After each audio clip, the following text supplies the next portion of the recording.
welcome to another MTV Community Forum. I'm your host, Byron Campbell, and our co-host is, of course, Chris Diali. Good evening, Chris. And good evening, Byron, and good evening to our listeners and viewers on the various platforms. I want to start off this evening by expressing sympathies to the family of Joseph Ross, who passed recently, and you know, he has been a businessman in our community for many years. He introduced Kentucky Subway and Pizza Hut and, you know, into wholesale trade and so on. So I think he has, you know, given a lot to the Grenadian community in that sense, and I just want to say, express sympathies and condolences to his daughter Caroline and the rest of the family.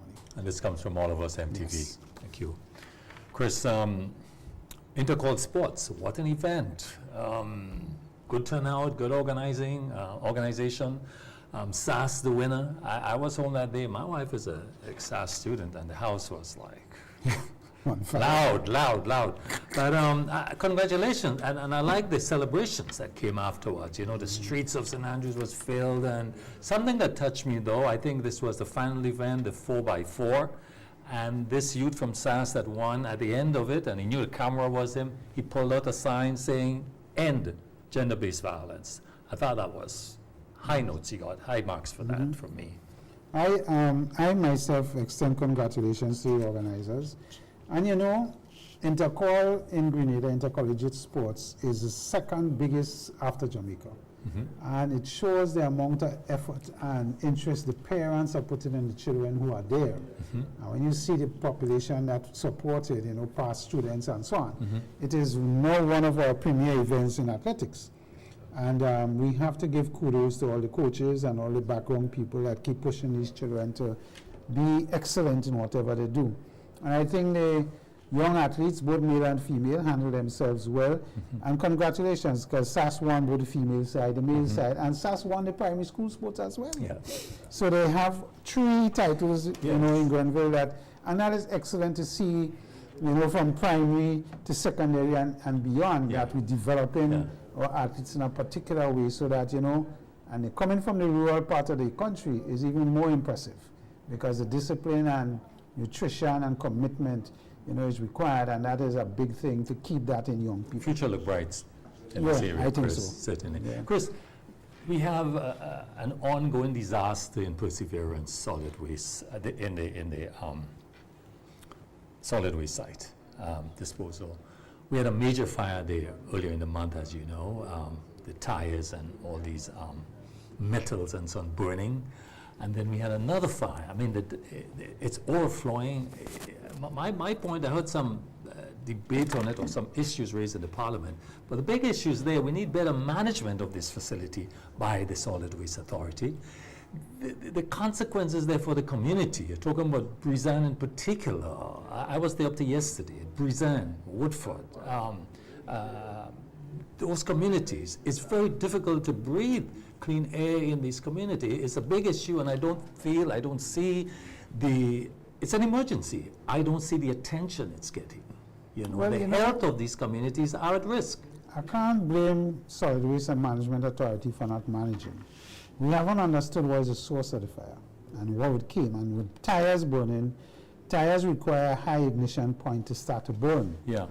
And how they managed up there in terms of different cells taking different types of garbage is impressive. And before this, everybody was commending what they were doing, even in the recycling part in the park and what they're doing there in Cochin.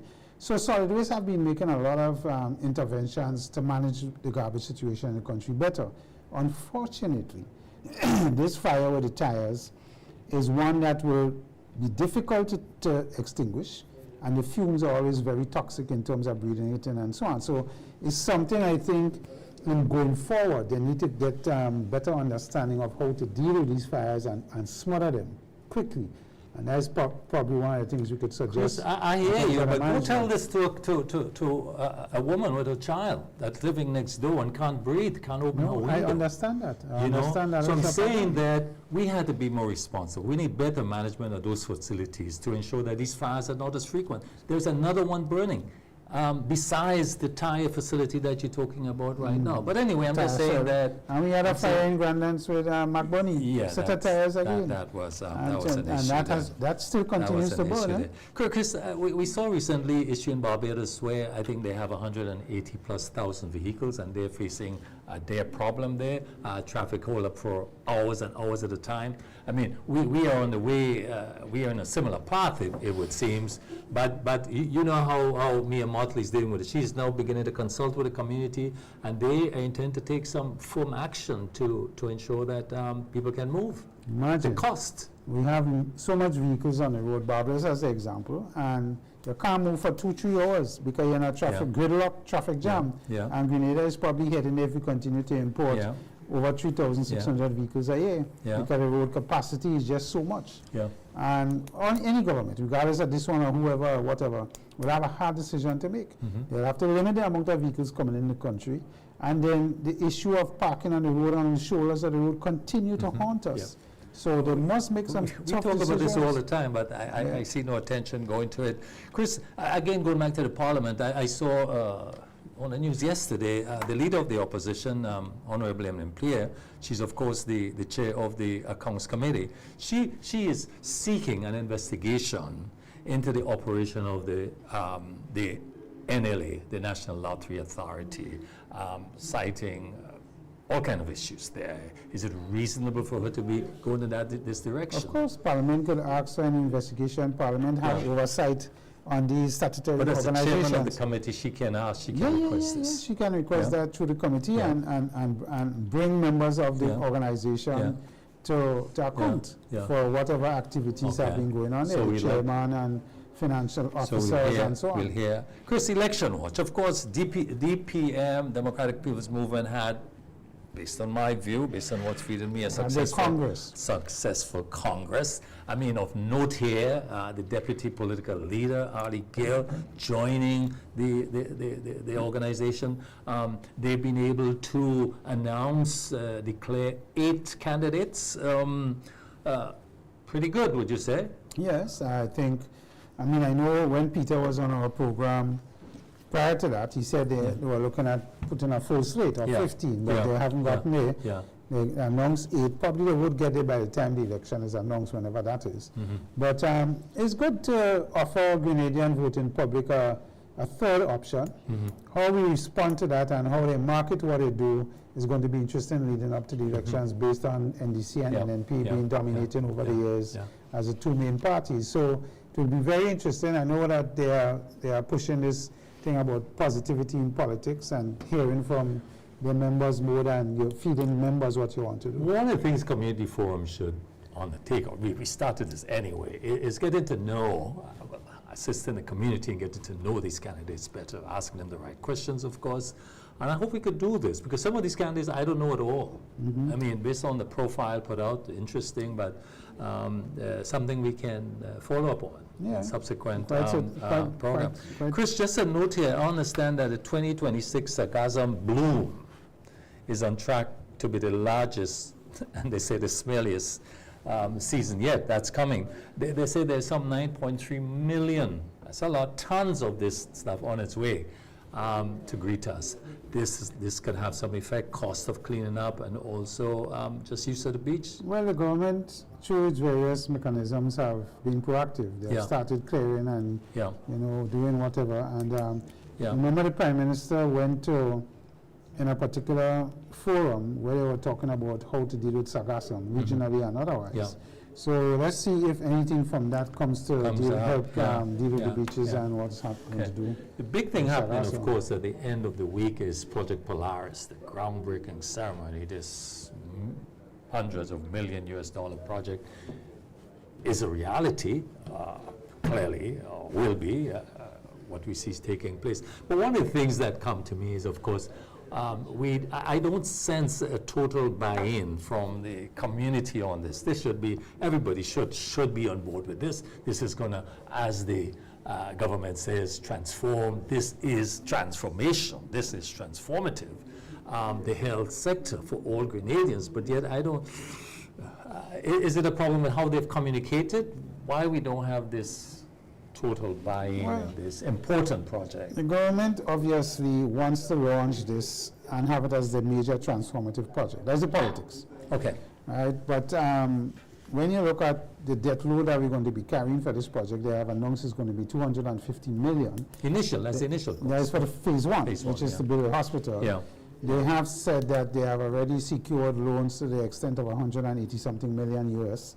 And the question also becomes, you know, and I have always been a critic of the hospital. I'm not one that believe that we need another concrete structure. And when you hear about the other phases, whether it's a teaching hospital, whether it's a health and wellness area, or research, that comes in the other phases. So the first phase is to build. And my recent conversation, just thinking about it, for a 250-bedroom hospital, you need 1,500 nurses to service that. And that is not specialty nurses, that is general nurses, and that is not other people to help people move from a chair, and, you know, so the orderlies. So it's going to be a big strain in terms of operational costs and recurrent costs. So how we deal with that, we're not hearing that. We're hearing about the monies to build it and what is going to happen. But there's a lot more questions. NHI is still in a developmental stage. We're not hearing much. So affordability is going to be a thing for the average citizen. And Grenada has, over the years, been very focused on primary health care and what we do in primary health care, which I think is something that we need to also push and understand how this is going to affect primary health care. And will the government have the monies to invest in primary health care, to keep primary health care very significant in our various communities and various constituencies, because that is where you need people to get immediate help if they have an issue. But let's see, the entire nation is invited, so if you want to go, Chris, you're free to go, of course, you know, you can. You don't need my permission. You know. Thank you. Chris, the geopolitical things, we can't go off without some brief mention of this. Of course, starting with the situation in Cuba, this embargo, well, for me, it's criminal because it's causing death. There are thousands of young children waiting for operation. There's no electricity to carry out these operations, to go to school, for everything, you know. So the whole country is, I mean, in other words, I see a certain selfishness in this by the part of the United States. I mean, simply they're pursuing a political angle, regime change, but at the same time, penalizing the entire country, every single person there. I'm glad to learn also that CARICOM finally, and I heard an announcement from Grenada, we are contributing $500,000 in aid, which is good. It should be more probably, but it's a start, very important. And some countries, I think China is coming in with about, how much? 60,000 tons of rice, and so there's, you know, there are countries coming in to assist, but that's not the solution. The solution to this is that we must call a spade, say what it is, and demand a change in the policy of the United States and Cuba. It is criminal. It is wrong. Yeah, well, that wouldn't change under this current administration in the U.S. As they have indicated publicly, they're going for regime change, and whether the Cubans want it or not, that's what they're pursuing. And they're using their might to enforce and to try and achieve what they have strategically planned. And it's good to see CARICOM and other countries is coming to the aid of Cuba. In other words, we don't agree with the policy being implemented by the U.S. And using this strong big bully But not tactics. enough pronouncement on this, Chris. You Well, know, which are the leaders that you heard came out publicly and But it's not about denounced only this? coming out publicly, it's about putting action behind what you but say. we need to For call it example, out. Mexico, Mexico. Russia with oil, and Canada, and all of them are helping in different ways. China and so on. So, I mean, it's not this, you may come out and criticize the U.S., as some of them have done, but at the end of the day, you have to put something behind your criticisms, because people... No, I agree, the tangible support, but to call it out, there isn't enough of We've been calling it out in the UN for years, and nothing has happened. But it's gone to another level now. It's at another level. My thing is, you have to get action. I agree, absolutely. Chris, finally, of course, the Israeli-US war in Iran, this has continued, not ripples, but major economic and social issues around the world. The question is, I always figure, how are we preparing for this? What are the likely implications for us? Well, I mean, the immediate implications is the increase in cost of living. because the war is 23 days going, and Mr. Trump had indicated that he'd have crushed Iran within a few days. But that is not happening. And we expect all the experts are expecting the war to continue for another length of time, probably another month or so, based on how Iran have stood up to the various things that the US have thrown at them. And the Hormuz passage for ships is one of the biggest things that they underestimated in my view. Yeah. And has have the price of oil heading to $120, $150 a barrel. Yeah. And listening to an expert in the field this evening, it says that can stay so for another few years, and the world would see a serious recession because oil is so important and what is going to happen and how its effect is so widespread in terms of every aspect of our society. So, you know, we need to understand the implications, and as a country, as Grenada, our politicians are in a very tough spot. There's very little they could do to change imported information. But how do we as individuals prepare ourselves? Well, yeah, coming to that, I mean, at the end of the day, Yeah. freight costs and bunker charges for boats coming in have gone up significantly already. Yeah. So, and that affects the price of every good coming on the ships. So, at the end of the day, we as individuals had to look internally now and see how we could manage what we do in terms of spend. So, as I always say, if I used to spend $150 in gas a month, I may have to cut back how many times I make trips Okay. and drop it down because Yeah. I need money Yeah. to buy the cost of food, which Yeah. is more Yeah. important, and that keeps climbing. So you have to look at your wants and your needs and then adjust your living to suit that. And that starts individually before the country could come in. And because the government has very little room that they could use to deal with it. Man over that, yeah. Yeah. Chris, that's all the time we have. But I have one thing Well, I one thing. want to say Go before ahead. you go. Go ahead. And it's my pet subject.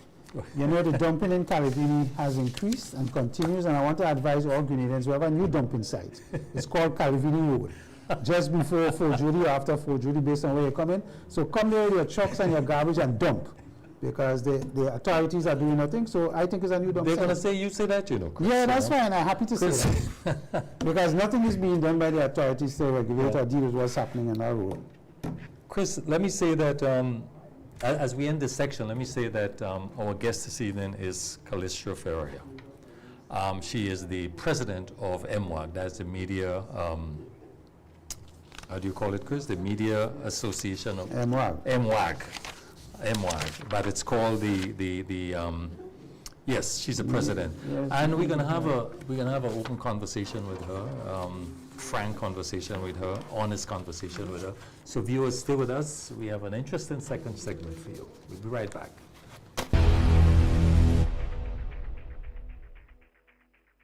Holy Natural Spring Water is a water for every occasion on the field of sports, at your workplace. Just open the bottle and savor the pure, refreshing taste. Holy Natural Spring Water is produced in Mama Can St. Andrews and is available in all sizes nationwide. To order, telephone 444-7654 or 533-7654. Holy Natural Spring Water, Grenada's purest bottled water. At Maitland's Motor Sales and Rentals, we sell engines for all makes of vehicles. Toyota GT Corolla 6-speed, Toyota MR2 and Evolution 3. We've got transmissions for Toyota Noah, 2.0 Suzuki Escudo, Toyota Corolla.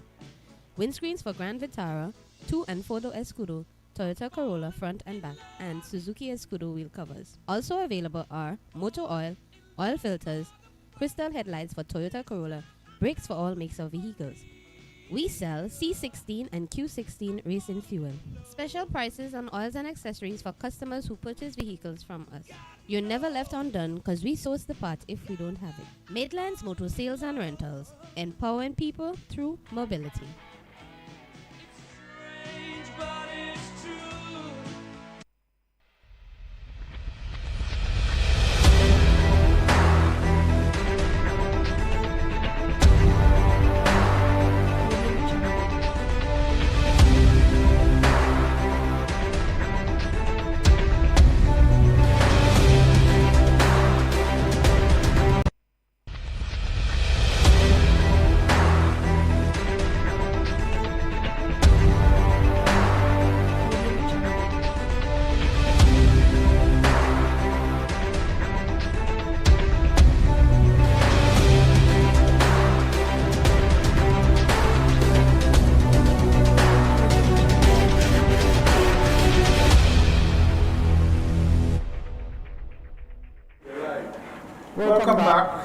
Ladies and gentlemen, it's a pleasure to have you back. And as we indicated earlier, our guest this evening is Kallistra Faria, the president of MWAG, the Media Association of Grenada.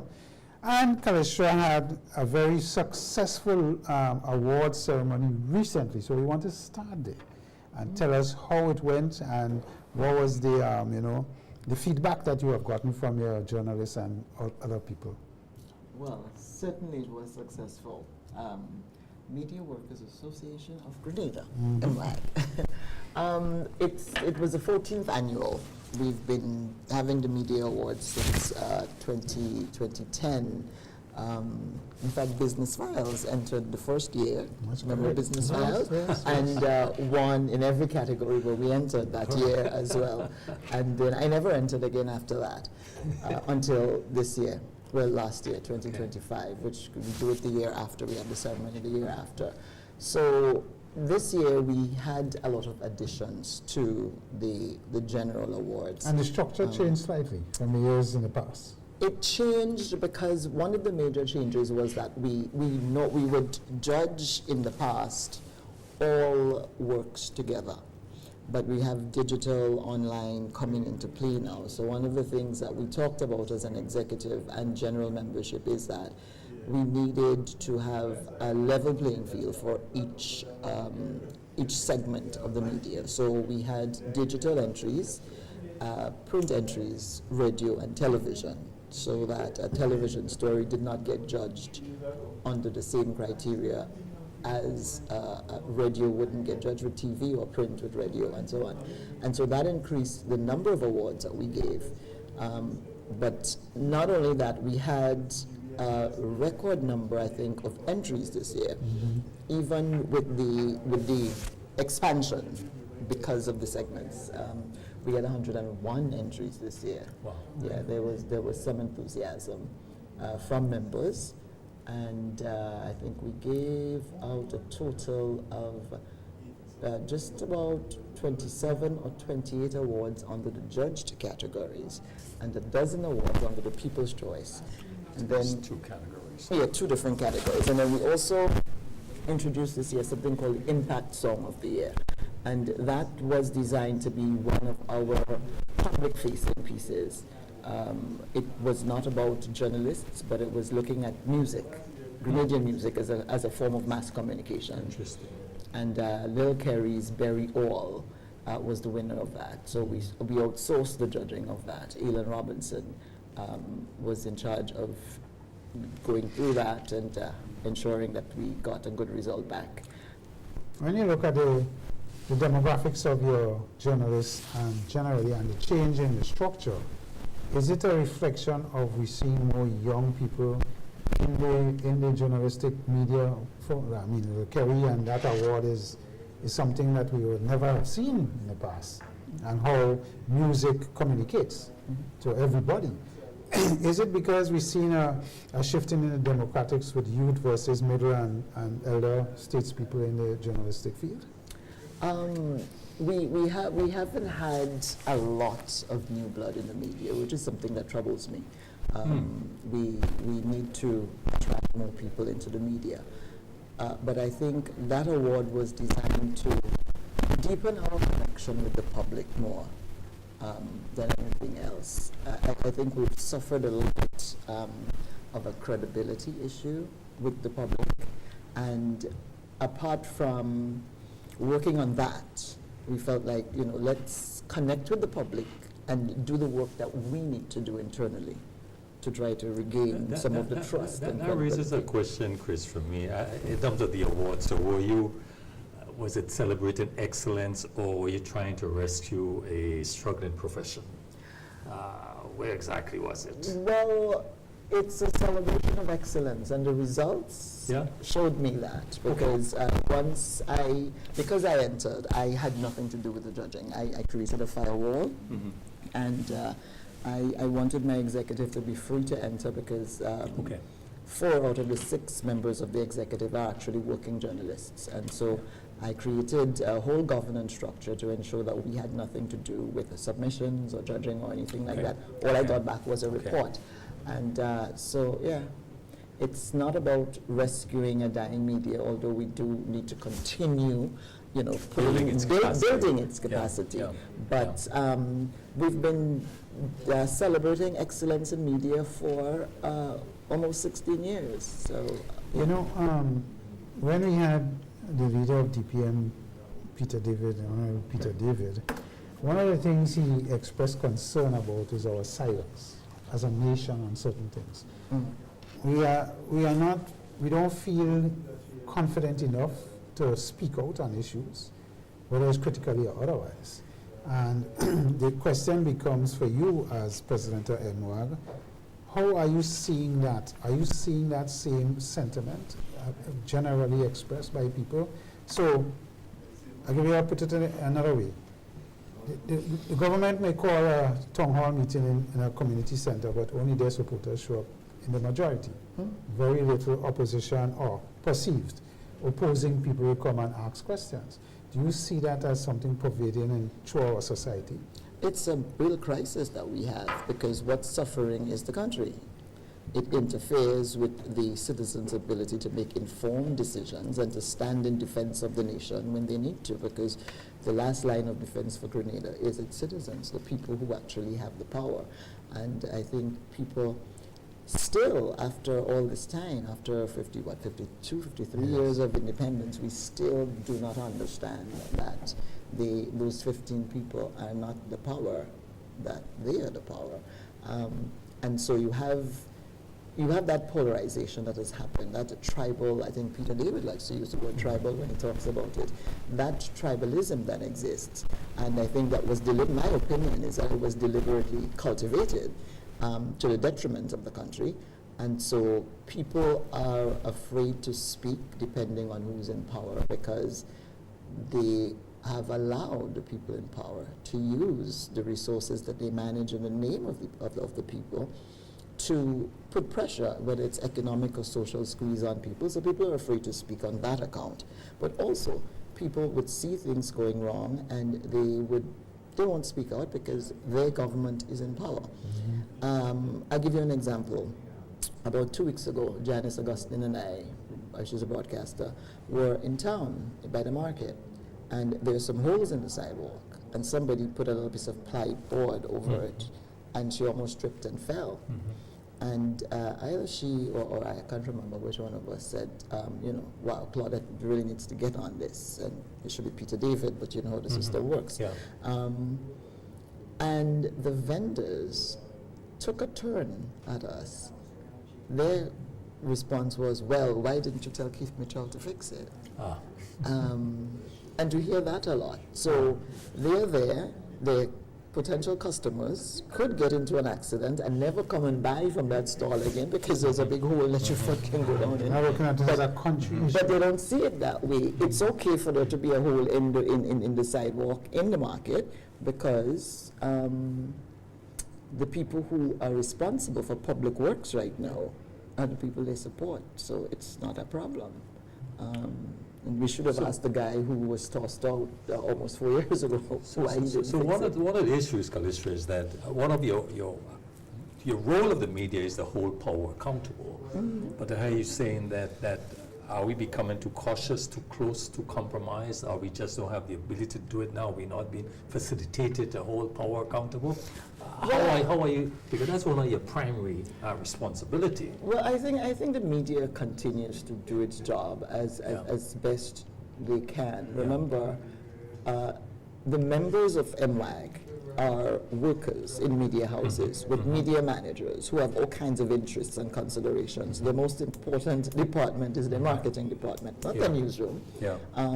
The newsroom is sort of an afterthought. It's, Yeah. and they don't recognize it as a product they sell. Yeah. But and so a lot of times people are afraid of the pressure that will come from on top, and it comes from the politician to the manager, from the manager to my people, and it can interfere with that holding power to account. For example, last year, I was in St. Vincent covering the election, so that would be November last year. The MP for Carriacou and Petite Martinique Affairs, he made a post, a sort of sundown at the OK Corral ultimatum to the Informer, asking them to change their front page, or else. They did. So the question is, how free is the media? The media is... In Grenada, of course. How free. Oh, we're free. No one's trying to chop our heads off. Okay. So. But no, on a serious note, Yeah. I think one of the things that MWAG has to work on a lot, and one of the things we hope we can achieve this year, because this is the last day of this executive, and we have term limits, and I may or may not be elected for a second term. But one of the things we want to do is to get media to understand what their role is, because I think that because a lot of people come into the media not exposed to formal journalism or mass communication schools, a lot of the fundamentals that you need to learn about your role and your power are not imparted. I think I said that the last time I was here. People show up on Zoom, right? Yeah. And so I want to be able to convey to the members of MWAG who don't already understand it what their role and their responsibility is.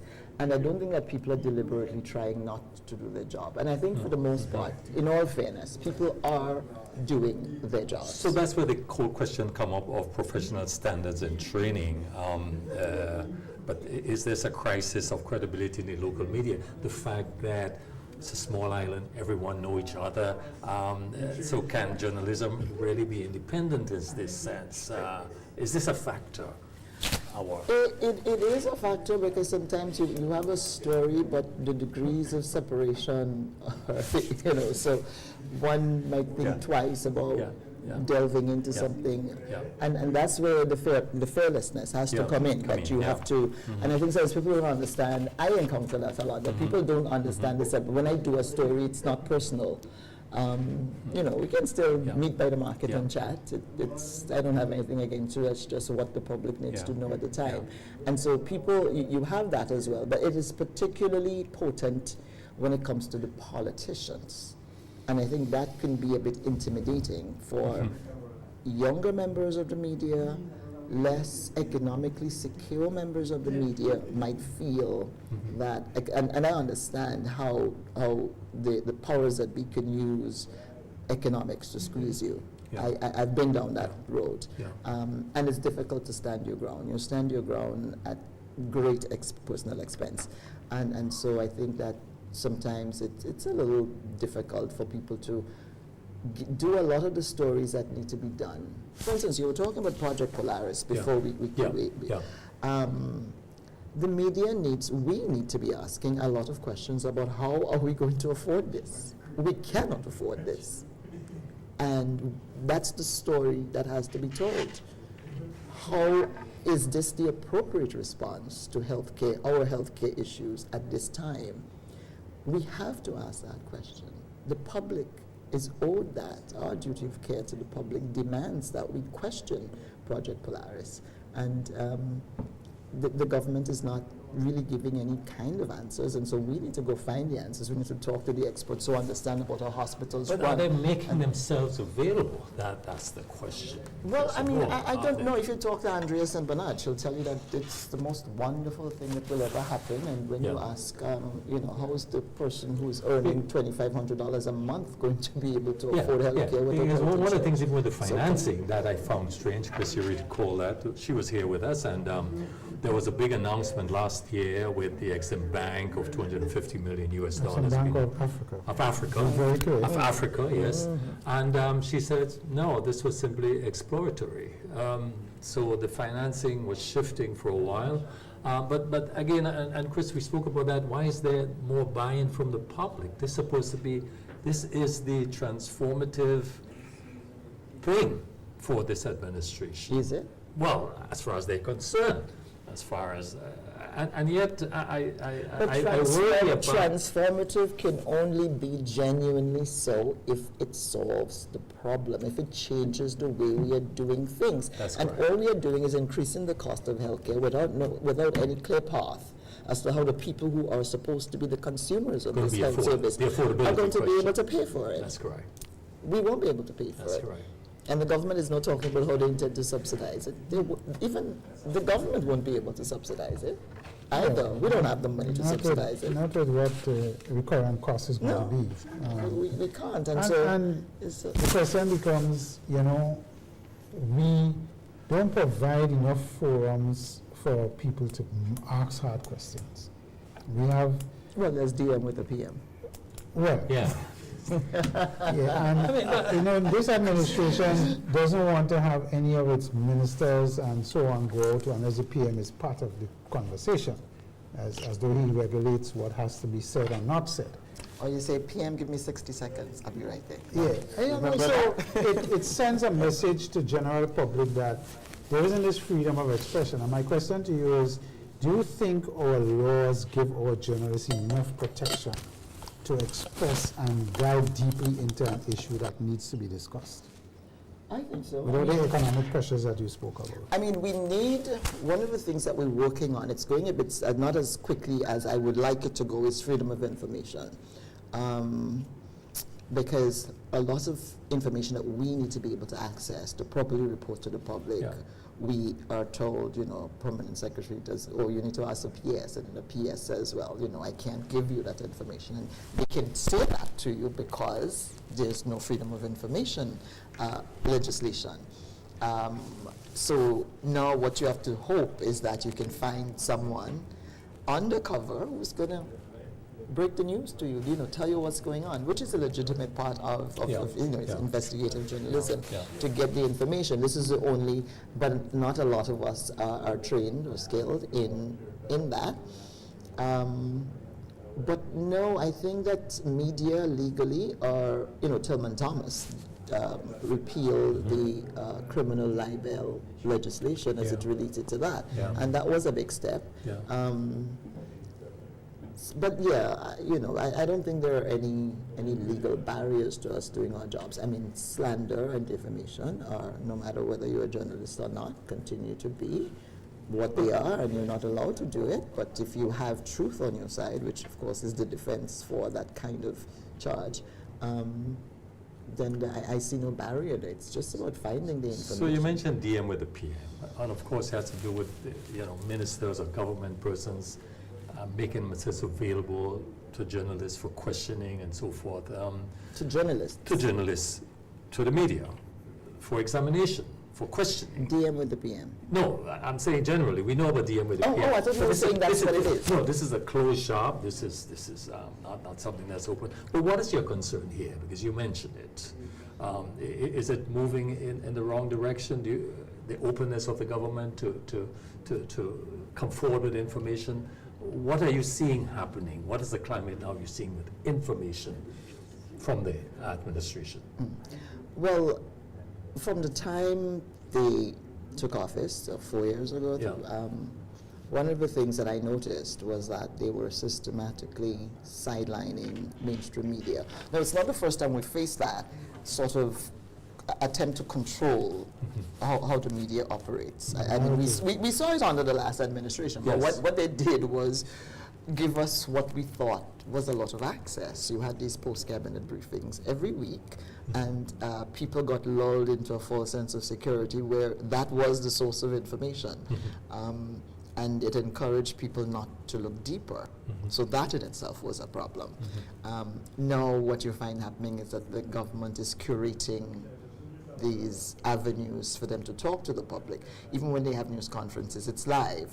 And I keep saying to our members that when you go there to these news conferences, we are not window dressing, but that's what we're being used as. So sometimes I don't even bother to go because they're basically doing lives to talk to the public. I mean, they're even taking questions from the public while denying us the opportunity to continue asking questions. Precisely. And so it's not really a news conference. It's a live Facebook Town hall. So it's working for the government. Let's take DM with the PM, for example, because the main news outlet, and let's call it out, GBN, would use excerpts from this DM with the PM.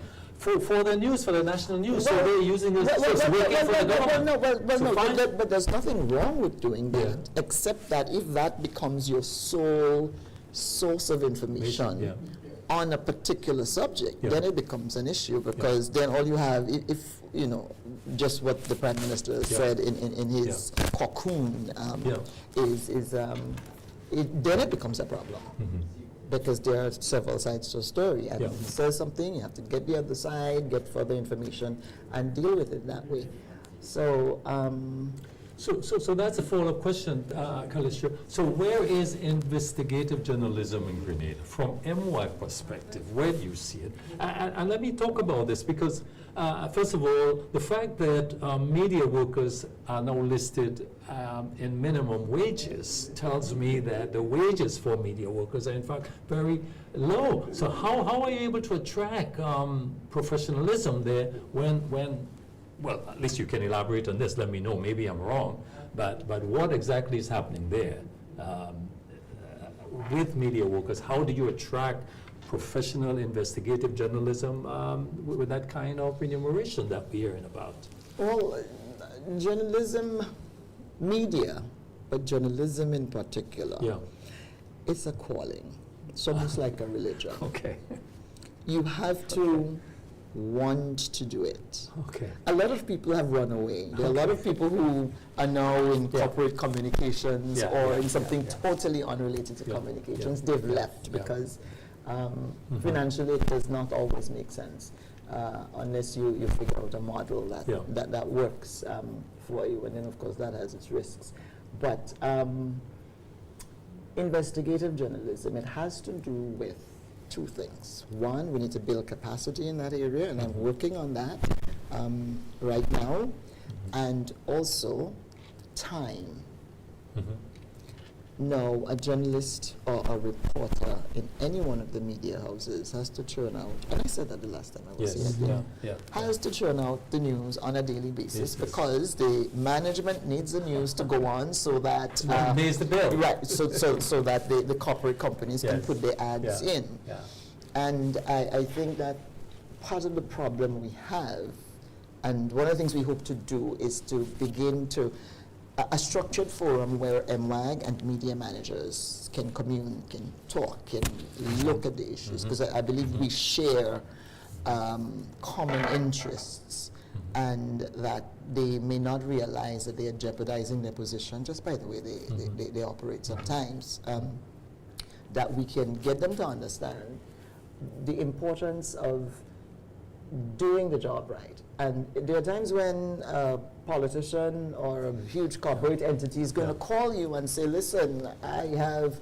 $50,000 worth of ads with you for the next 24 months.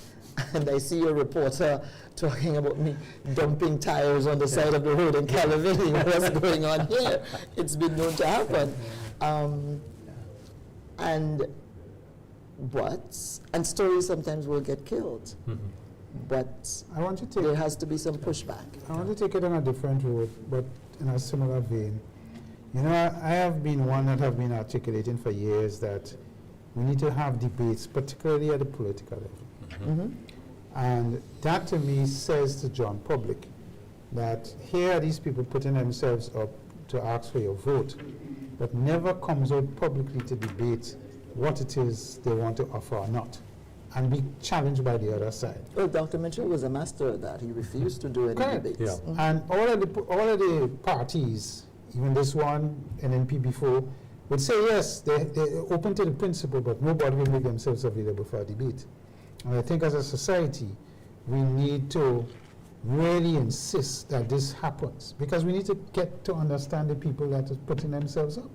But the public is not going to insist it happens, because look at what happened with the referendum and how politics caused Yeah. us to lose out on some Yes. important amendments to our constitution. If Deacon Mitchell says, Prime Minister Mitchell says that he is not going to do a debate, then he has his but we didn't want acolyte. to push debates. Well, I think as a we- society, but Yeah. go ahead. we would want to do that. I believe if I seem to recall correctly, we did try to lobby for that. Okay. It's something that we believe in and we support. And Yeah, when I was president of the chamber, I think MRAP got involved with us trying to plan one and use, what happened in Barbados and Trinidad in terms of remember that. formatting. Yeah. And all of them say, yeah, and then in the last minute, everybody just pull out. Because nobody wants to face, in my view, as my personal view now, nobody wants to face the public in hearing difficult issues addressed and how they plan to address it. And that, to me, is supposed to, inform me if I'm voting for party A, B, or C. Yeah. Because your candidate doesn't seem to have. And as a result, we get some strange people being candidates. Because we don't ever put them to the test. And it's another means of control. Yes. That is almost Yeah. the Jim Jones effect kind of thing, that you come to the rally and I throw a lot of nonsense and craziness, everything except what's Hence, important. the actually. reinforcement of the tribalism. Yeah. But it's been deliberately cultivated by all sides. I certainly agree with you on that. The fifth estate and social media. Don't win that. So has social media democratized information or destroyed journalistic standards? Where is it Oh, going? it could never, ever destroy journalistic standards, ever. But how can it survive professional journalism, that is, in a world where everyone has a cell phone and they believe they are now media? So, Not everyone verifies and fact checks. well, and then the other question come of AI and trust. Are we prepared for AI-generated misinformation? Or are we already behind? How is media dealing with this? How is the association dealing with it? How is journalism dealing with this? Well, we are responding here by trying to enlighten ourselves. We had a few months ago, Julian Rogers, veteran in the Caribbean media, broadcaster. He came in and he did a training course with us on AI, how we can effectively use AI, not to replace our work, Right, yeah. but how we can use it to enhance As a what we tool, do. as a production tool, as, yeah. as a production tool, Yeah. and also to look at the pitfalls that come with it, and how do we guard against it as journalists? How do we keep our credibility and our integrity in the face of all of this kind of easy street thing? Because a journalist can depend on can depend on AI to do a story and totally mislead the public. So we've done, and that went over very well with our members. I did get a few calls from people saying, we were so grateful that we have been able to get exposure on this issue. So we've had actually about half a dozen different training sessions since last year, from last year May to now. We've had about half a dozen, including training on personal financial management as well, because I'm also concerned about building people's, not just professionally, but personal capacity. Resilience. Yes. And so some people feel that fake news now is more powerful than real journalism. I mean, no, it's it's more accessible, it's more available, it's like... Well, I don't think it's that. I just think it's the human nature, the appetite that human beings have for rumors and gossip and sensationalism. And of course, you know that when that was being built into us, that Grenadians were first in the line and got an extra dose of it. So Yeah, and if you could say one thing about Mr. Trump, his concept of introducing fake news have been bought worldwide. So nobody trusts the BBCs and the CNNs and all of them as before. Well, because they have their leaning in one direction or the other, but it's not as it was before. And everybody knows, they're in trust. But no, I don't think that Donald Trump's effect is as strong as people think when it comes to this mistrust of the media. Maybe for other reasons, because, and of course the American media is in a whole separate vein than everybody else. I mean, they're In their own hemisphere. they're in their own whole world, and the United States is in a world of its own, just doing whatever it wants, including the media. But I think that generally we are in a time in history now where there's a general mistrust of authority. The world is in chaos. And when the world is in chaos, there is mistrust. And I think that because people might feel so powerless and hopeless, they may think, well, okay, even the journalists are also under this oppression that the world seems to be feeling, because I think that what is happening with the United States, we should not underestimate the psychological impact on the world. Oh, And yeah. And the effects of Donald the Trump seems like an unstoppable force. No one expected the Americans to vote him back. Yeah. And so we're saying they did that. There's no stopping him. He tried to overthrow his own government, the mecca of democracy. He had a coup right on Capitol Hill and got away with it. There is no hope. He's marching into countries. He's grabbing people in the middle of the night out of their beds in their Scary own stuff. countries. And have we heard anything about Chavez in the Venezuelan president. in a Maduro. while? Maduro, not Chavez. yeah. Chavez. Yeah. Have we heard anything about Maduro? In a jail, in a terrible place, and we haven't heard, happening. and we haven't really reported on it. There's no, and No, I've been saying earlier that this guy is dangerous to the world. It's not Well, the entire it's world. panning out I mean, now, as we even this see. present war, I mean, nobody thought about the implications. I mean, But I have a theory. It may Yeah. not be very journalistic, but Okay. I think that it had to happen. I think that re-electing Donald Trump is part of a process of a They shift expose certain things. in the world. Yeah. Yes, yeah. That it's the prelude to a shift. Absolutely. I Yeah. want to take you to another topic that is a real,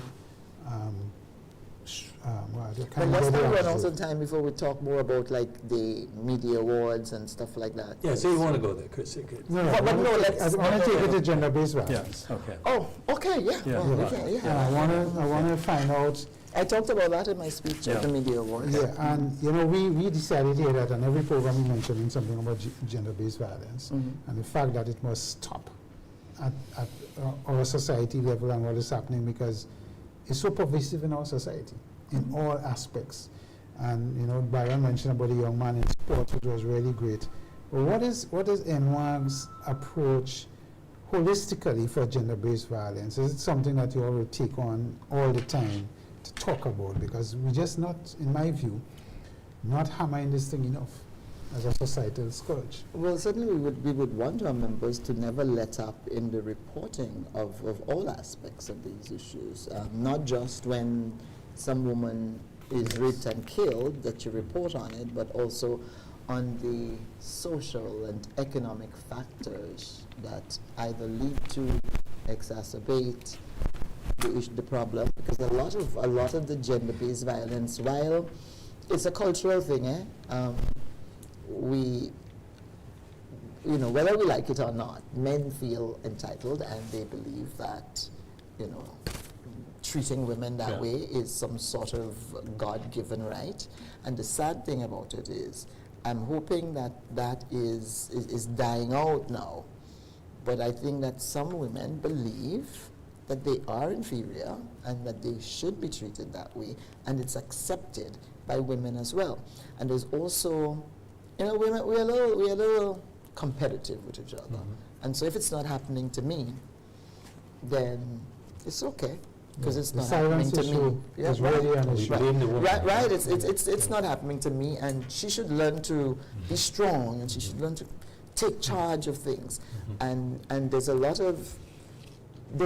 of sympathy that we don't talk about, and it comes from women on the issue of gender-based violence. There's a level of tone deafness. On International Women's Day, we're all sending out posters, because now we have Facebook and we can do the posters, and then that's it for the rest of the year. Then someone might have a workshop somewhere because they figured out a way to milk some funding from some organization, but we're not really doing the work, because a major problem that encourages gender-based violence is economics. Yeah. People stay, and we've been talking about this for years. People stay because the children have to be fed. They need to eat. The It's last as kid simple we as had, that. that was directly the cause. They need to eat. Yeah. Yeah. And you, as a woman, you'd go to GDB, you may have a wonderful project, and you go to GDB, but everybody's acting as if they're a Co-op Bank or Republic Bank, and they, give some lady $5,000 to start a business. $5,000 is not even enough to tie nuts in a plastic bag and sell it on the side of the road in any kind of sustainable way. And I think that's one of the things that we need to look at, and this requires a government response.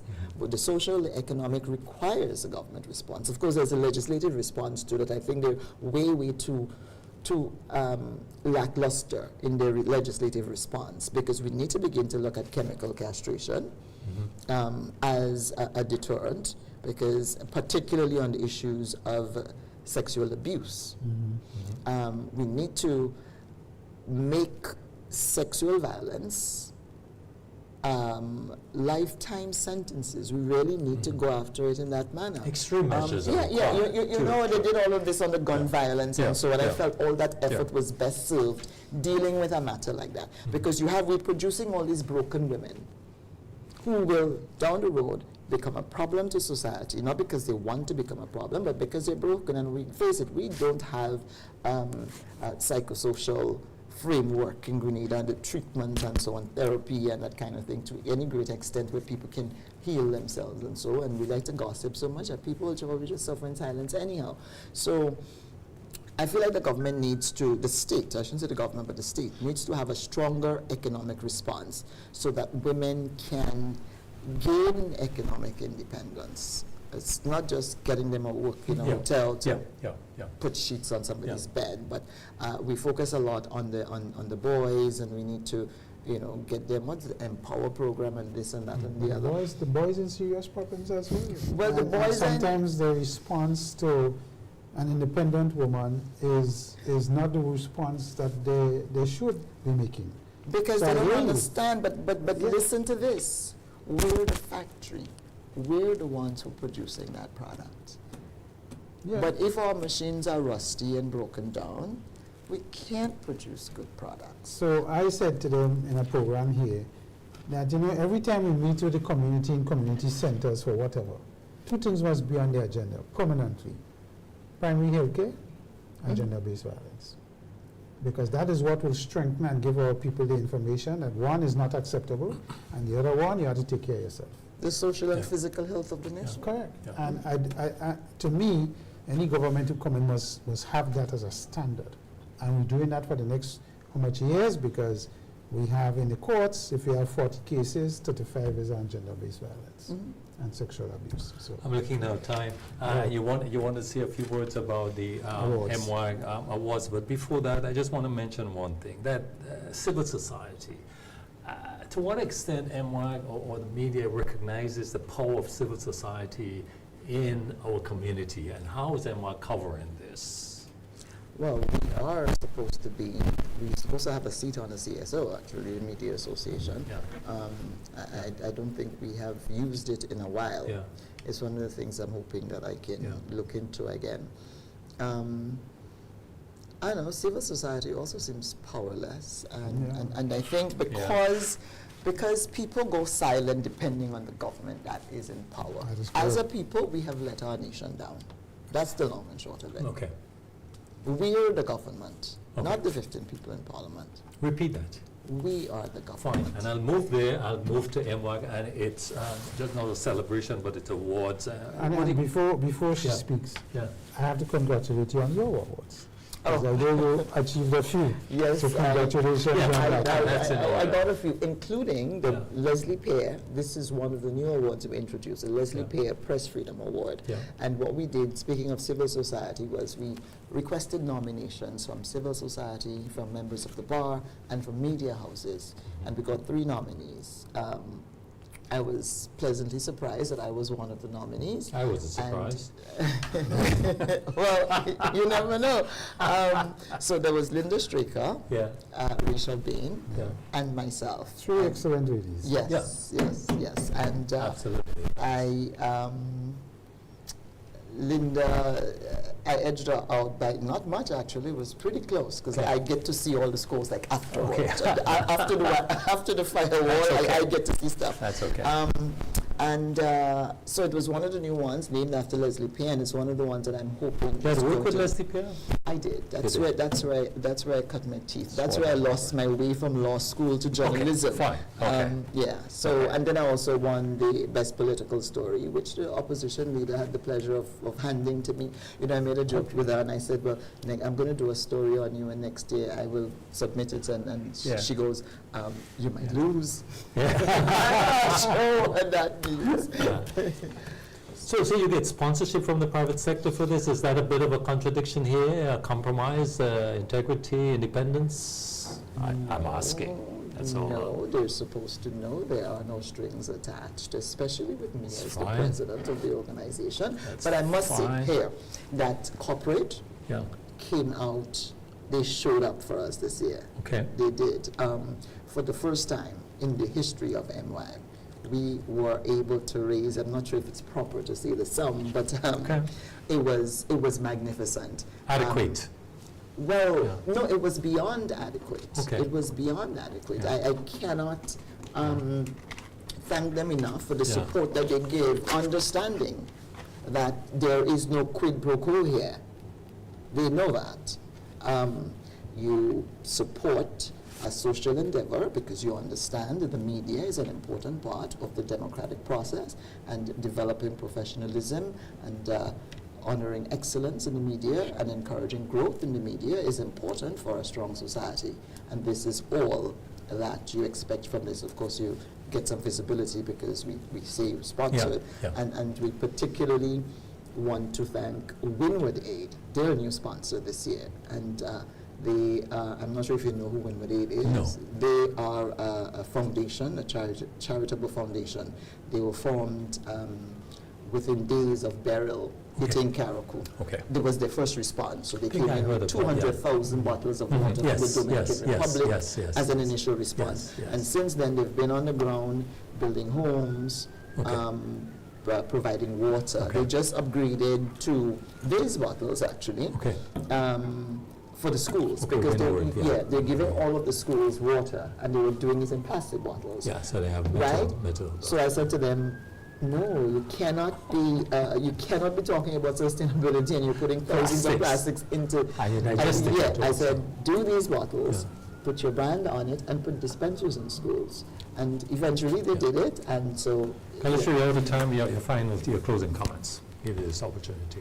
What do you want to say? Okay, well, I want to thank Corporate Grenada for supporting us. I don't think I would be able to call their names on your show, but Just you know, saying corporate is good enough. you know, so and also I'd like to thank all of the members of the Media Association for their enthusiasm and their involvement and the support that the executive has gotten from them in this last year of us leading the organization.